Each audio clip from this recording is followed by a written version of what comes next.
Welcome to my little digest of the Berlin FanFest keynote. This will be like the America keynote video I did, with mostly recap of what happened. I will give thoughts in the middle though. If you like this, please rate, comment, and subscribe. Follow me on my socials and so forth. I'm going to get right into what little info we got. All for waking up at 3 AM in America. We got a new updated trailer with only 2 things of note I wanted to bring up. The first is, this should have been Hoary Boulder. The second is, we got to meet our Winterer. 5Gil says this bird is named Ratatoskir. Otherwise, go watch the trailer for yourself. We see Yoshida in his usual cosplay of the new job. And my god, how is he throwing those shields around like they're nothing? Even the lightest, flimsiest plastic they could have used for this must be super heavy. The most jacked 53-year-old in the business. And yeah, he's 53. We have some more details about the setting of Evercold, namely the locations we are going to, and with how everything sounds. We really are going full on Fimbulwinter into Ragnarok. Each of these lands above are great airships called Realm Ships, or the 5 Firmaments. Further confirming the final area is going to be the Frozen Surface. We next go into the new job, the Bastion. No, not you. Not you too. Though the kid would probably hard carry. The job literally is just Cape Westwind Rototten, based on martial techniques from the Northern Empty on the source. And the guy's outfit in the trailer looks really cool. I dig the pirate captain vibe. He's about the worst pirate I've ever heard of, using weapons called Skiltborg. Remember that this job comes in only one form, an evolved job that is a main tank. We still do not know the full details on this. Please do not panic and doom and gloom. We still have reborn jobs existing too. We got some gameplay of it. It looks really cool. It does what I assume is some defensive skill or its enmity stance, some basic ranged attacks, the gap closer, its main melee combos.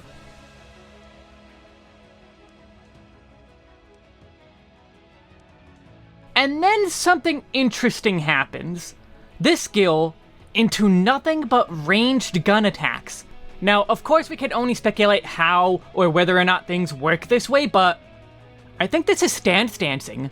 We have a stance dancing tank back. It isn't the same as DPS versus enmity stance, but that might be the main gimmick rather than a perfect parry focus Paladin has.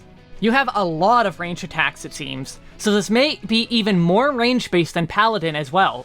They usually have shown Paladin skills at a mid distance only for animation reasons. This very much is showing off the range more.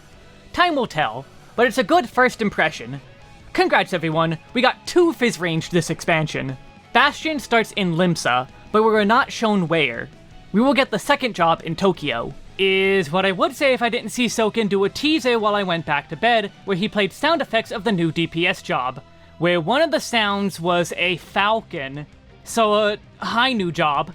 Next we have a section on area maps, including video walkthroughs. Naglfar, the realm ship of water, and Hringhorni, the realm ship of fire. Each realm ship is one of the 6 elements, with the land below being the ice ship. That or there will be an ice ship reveal in the story. We got some video of the areas, and they look nice. New aetheryte design, as I know some people really love those. And the giant snake kid we've seen before. Given the new setting, the dev team are trying new things with like the weather. We were not given specifics, but hopefully it will make areas more visually fun. The giant crystals we're told are arc crystals, and are likely the cores of the ships. Either we'll be protecting them or destroying them as part of the main story. They serve a purpose for the ship and the story, we were told. So it's Final Fantasy XVI again. We see the first player town here as well, Fargarthur. There is a typo, it's not an L, it's Fargarthur. They emphasize that the music track played during this is not the town theme, but just a theme Soken whipped up in only a day. And I will say this would be an amazing town track, but the town theme is simply not finished yet. Give the team time. This is inside the ship itself and some sort of water shield there. We can assume each ship will have one of these, to protect them from the elemental giants? The area looks really nice again. We also see the ship of fire. More Ardain but Norse. Like seriously, I can't be the only one who played Xenoblade 2 that doesn't just see more Ardain here. They assure us that the field sizes will not be small, despite being on these ships. They will be about the same size, or even larger. So let's hope that space is used in good ways for the new content they want to fill the world with. People on social media don't want us to spoil too much, and so they cut it off here. I again hope this is for good reasons. Dawn Trail showed off Solution 9 too early, and while it still had an amazing finale reveal, it kinda took wind out of the sails of a lot of us. Someone pointed out in the restream I did, they showed off Solution 9, but then were super coy about there being some massive spoiler thing in Shaloni. That spoiler is Solution 9.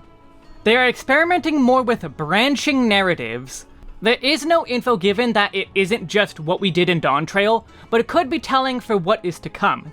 To recap, in previous expansions, we often would get 2 main story quests at the same time, 1 per area. We could pick up both and bounce back and forth as much as we wish.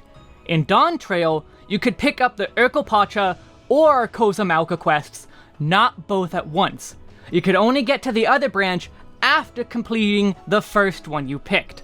However, these 2 areas themselves were split in 2. We have the Goblin and Bandit part of Kozamalka, and the Yakui section of Urkelpacha, both after these initial branches.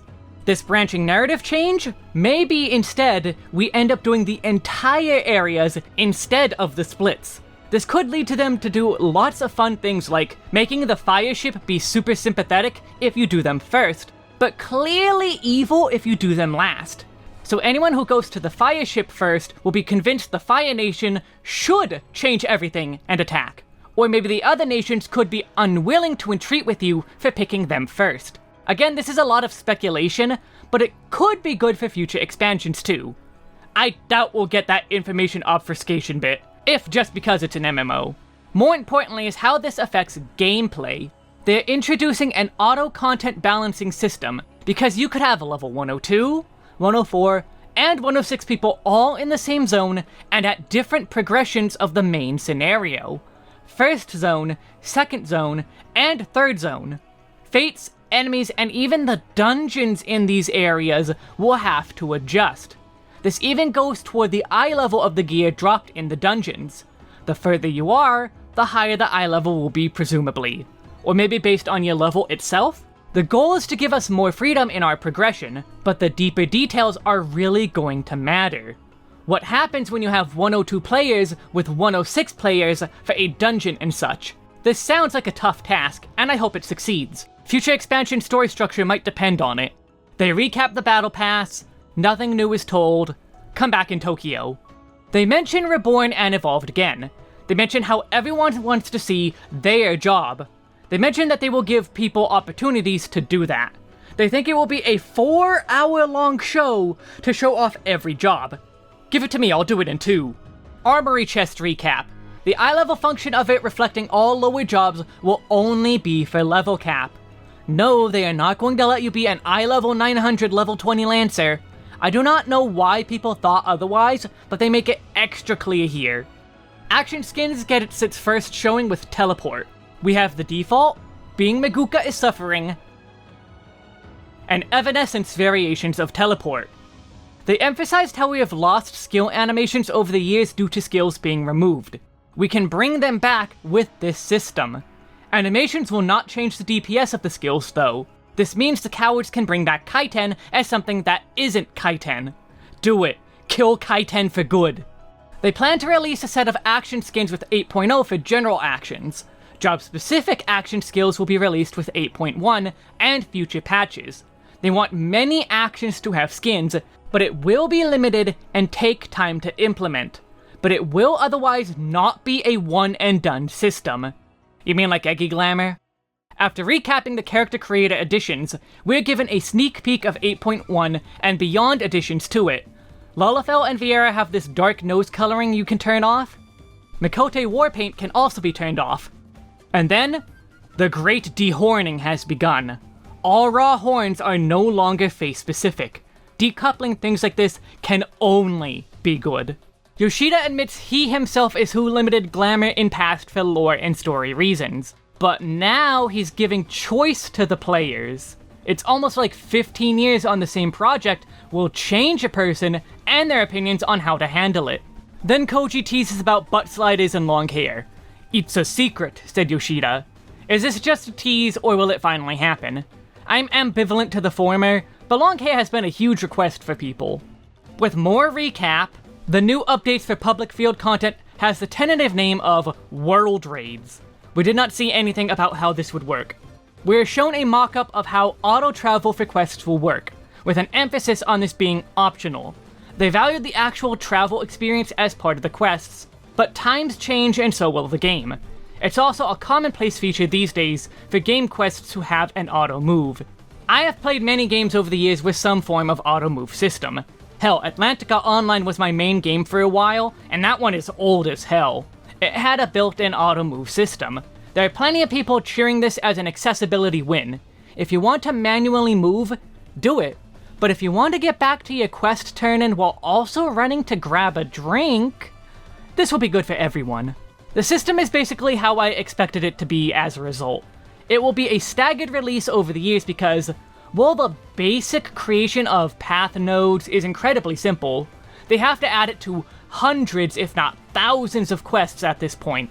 Like, it's just programming Pikmin into every zone, but that's a lot of quests to make paths for. On to the battle content and the addition of a new raid tier. Currently, clear rates for the normal mode are about 85% of players. The Savage mode, 14 to 20% depending on the tier. This is a huge gap in player count. A middle tier will involve a lot more players and is planned to be about as hard as Extreme to easier on average. The rewards for Savage are not going to be changed, while the new tier has season gear you will gradually upgrade. So likely you get books with the middle tier, which will slowly boost the eye level of your season gear per clear. So if you still like Savage, start there. If it's too hard, try out the new mode. My question is, which half of the raid stories will these be going for? Consider something like Current, the Arcadian. Wicked Thunder has an entire second unique phase in Savage. Howling Blade, unique phase. Lindworm, unique phase and a checkpoint. Will this middle tier have these new phases, keep it to the base fight, or a mix of both? What would an extreme version of the Yan Some Sugar Riot look like? Regional matchmaking is being given a date. The Japan tests will begin October 12th after a 24-hour maintenance. It will be expanded later. To help us go through Party Finder easier, we'll be getting expansions to search options. We got some dungeon screenshots. Wow, a hallway! I mean, they look nice, but the gameplay is likely no different. Also, that's just the anti-tower. New gear designs and some enemy designs.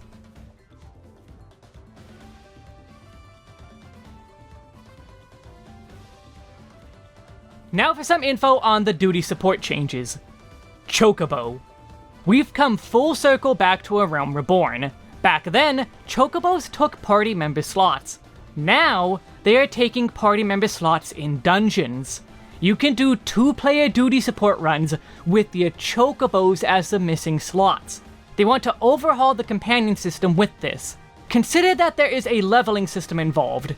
This will still apply post-changes, but to what extent? A big one since they want to have dungeon difficulty adjust based on how strong or weak your Chocobo is. They want to redo the breeding system. What breeding? Do you mean the leveling up? The only actual breeding is with Chocobo racing, not the companion.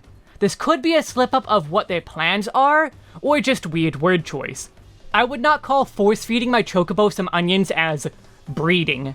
Further, Gisal Greens may be going away, though no details than review their usage were given. There will be a basic command revamp too.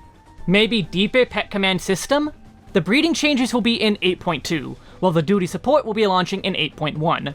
Some minor info on the Ava raids is mentioned. The trailer got a very slight update which, yeah, that is kinda important of a change in context.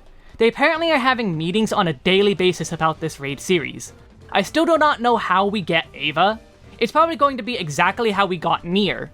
A random robot shows up and we have to deal with it, like how suddenly 2P and the factory were just discovered out of nowhere. Also, Maeda worked on Mad Max? Huh. Finally, they go back to what our 8-man raid tier is. It's Final Fantasy VII Remake. I'm very whelmed. It was only a matter of time before Sephiroth made it to FF14, but 2 crossover raids at once? I hate FF10, but I think Sin would have been a much better fit and been able to be tied into the lore. But I guess since FF7R is nearing its end soon after Evercold launches, now is the time to do it. Not a break glass situation. When else would they do this? The remakes are done. We're going beyond the live stream, with Naoki Hamaguchi coming up to beg us to please buy FF7R, please, Square Enix is dying, our sales are constantly missing targets on every single game, please save us, we need your money, please help us, our CEO is trying to invest into NFTs and AI again. Otomo Toriyama for story along with the FF14 team. Story supervision by Kazushige Nojima, Tetsuya Nomura on art. They call it a 100% collaborative venture for the crossover, so it seems there will be plenty of extra manpower working on this one, hopefully for the positive and not the negative. I want the fights to be fun, even if I couldn't care less about the theme. I literally never played 7. However, the updates of this crossover start sooner than anyone expected. 7.56 will have an FF7R Gold Saucer update, and it's Typing of the Dead? This is the final battle! Show yourself! Our new ruler, the Emperor!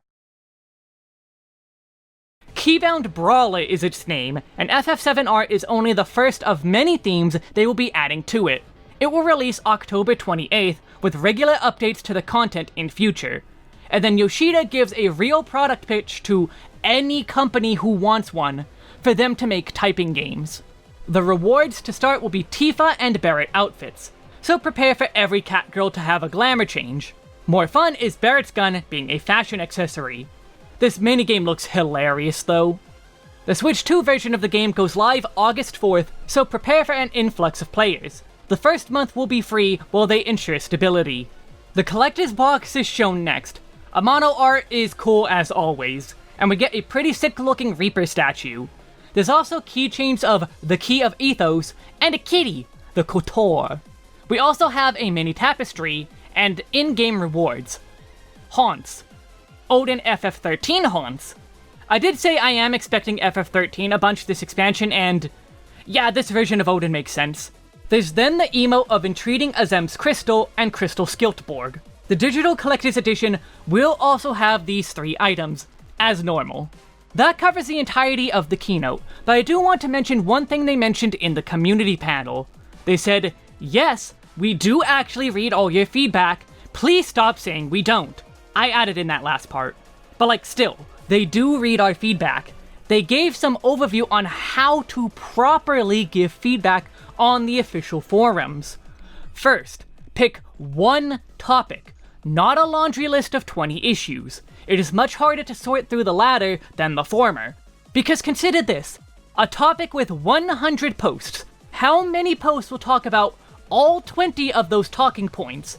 It splits the discussion in so many ways. Meanwhile, one post about one topic will have 100 replies about just that, agreeing or disagreeing. They also recommend players do that. Please discuss the topic further. But also, give positive feedback too. They need to know what was done right too. Give positive feedback when it is warranted. Finally, Yoshida at the live letter did not have a hint about what our next range job is. That will be tomorrow, I guess. That or the Soken hint is all we're getting. Thank you for watching my digest and thoughts. I hope you enjoyed it. Please rate the video, comment down below your thoughts, and subscribe for more stuff from me. Follow my socials and join my community Discord. I also stream over on Twitch. I play other stuff, not just FF14. Take care and may the power of Anne and Nidhogg's Waste to your enemies.